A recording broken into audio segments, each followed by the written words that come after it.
Hallelujah, praise the Lord. जय मसीह की। हम एक वचन को सुनेंगे मेरे प्रियो।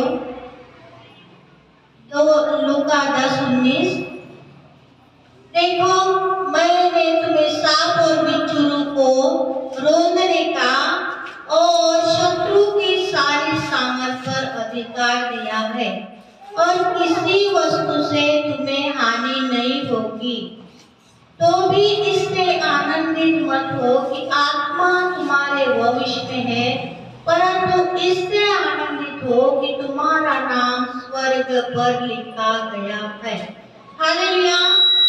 तो हम ये वचन को लूका 10:19 को हम देखेंगे मेरे प्रियो, क्योंकि परमेश्वर ने हमें अधिकार दिया है। यहाँ पर अधिकार की बात हम करेंगे कि परमेश्वर कहता है कि देखो तुम्हें सांप बिच्छू होने का और सारे शत्रु पर सामर्थ दिया है, शत्रु की सामर्थ पर अधिकार दिया है। तो हम देखेंगे कि सांप और बिच्छू को रोकने का मतलब क्या होता है। हालेलुया।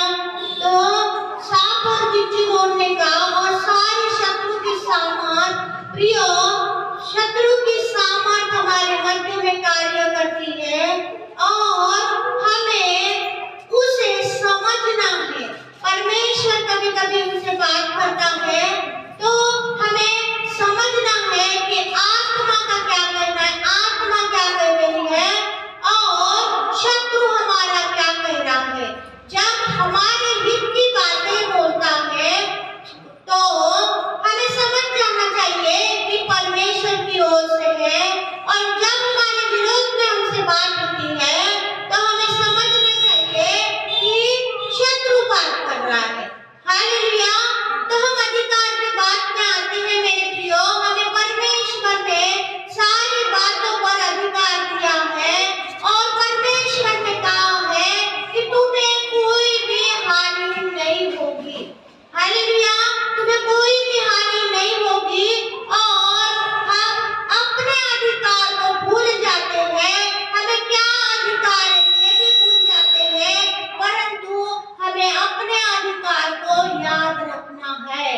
परमेश्वर कहता है कि अगर आज का अगर विश्वास रहे और मन से अगर प्रार्थना करता है तो मैं उसकी प्रार्थना क्या करूंगा, सुनूंगा। और हम अधिकार से कोई भी प्रार्थना अधिकार से कहा है। परमेश्वर का वचन कहता है, परमेश्वर कहता है, परमेश्वर वचन है और वचन परमेश्वर है। आदि में परमेश्वर था और परमेश्वर का वचन कार्य किया। हालेलुया। तो मेरे प्रियो, हम बहुत से बार अपने अधिकार को खोते हैं। अधिकार मतलब क्या? हमें अधिकार से, परमेश्वर के वचन से हमें प्रार्थना करना है, वचन हमें दोहराना है, वचन को ज्यादा महत्व देना है अपने प्रार्थना में, क्योंकि परमेश्वर खुद से ज्यादा अपने वचन को महत्व दिया है। हालेलुया। परमेश्वर ने सृष्टि की जब रचना की तो वचन बोलते गया, शब्द बोलते गया और उसके शब्द ने कार्य किया। हमारे जीवन में भी वही अधिकार परमेश्वर ने दिया है कि वो परमेश्वर का वचन, परमेश्वर का शब्द हमारे जीवन में कार्य करता है। और जब कहीं हम परमेश्वर के वचन को याद करके प्रेयर करते हैं, जब कहीं हमें वचन याद करके हम सारी बातें करते हैं तो उसका वचन हमारे जीवन में कार्यरत होता है मेरे प्रियो। हम प्रार्थना में बोलते हैं कि तेरा वचन हमारे जीवन में कार्य करे मेरे प्रियो। तो परमेश्वर का वचन हमें याद करना है और परमेश्वर के वचन पर ज्यादा से ज्यादा हमें विश्वास करना है और परमेश्वर का वचन हमें बोलते जाना है और परमेश्वर वैसा वैसा अधिकार हमें प्राप्त करता है। परमेश्वर का वचन हमें जीवित करता है, क्योंकि बहुत से हम देखते हैं मेरे प्रियो कि अपने अधिकार को अलग करके बस हमें क्या अधिकार है ये भी नहीं मालूम है। पर आज मैं आपसे कहना चाहती हूँ कि सारा अधिकार परमेश्वर ने हमें दे रखा है, सारा परमेश्वर ने अधिकार हमें दे रखा है। अपने अधिकार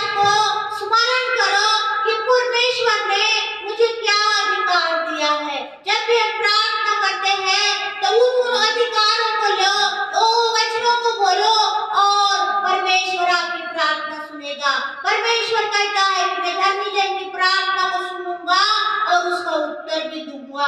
हालेलुया। संकट के दिन मुझे पुकार, मतलब परमेश्वर के वचन को पुकारो, परमेश्वर के वचन को बोलो, परमेश्वर के वचन को ग्रहण करो और परमेश्वर का वचन अपने जीवन में आप कार्य करेगा, आपके बिजनेस में कार्य करेगा, आपके शब्दों को परमेश्वर पूरा करेगा जिस प्रकार परमेश्वर ने कहा है। आप वचन की बात हम कर रहे मेरे प्रियो कि जब जब हम वचन बोलते हैं तो वो प्रार्थना के लिए लागू होना चाहिए। जैसे कि कोई बोलेगा बीमारों के लिए हमें प्रार्थना करना है, तो हम ऐसा नहीं बोलेंगे कि प्रभु इनके घर को आशीष दे। हर एक वचन कहाँ कहाँ पर हमें इस्तेमाल करना है, हर एक बात अपने बाइबल में वचन है, बीमारी के वचन, शांति के वचन, और सारी बातों के वचन बाइबल में लिखे हैं मेरे प्रियो।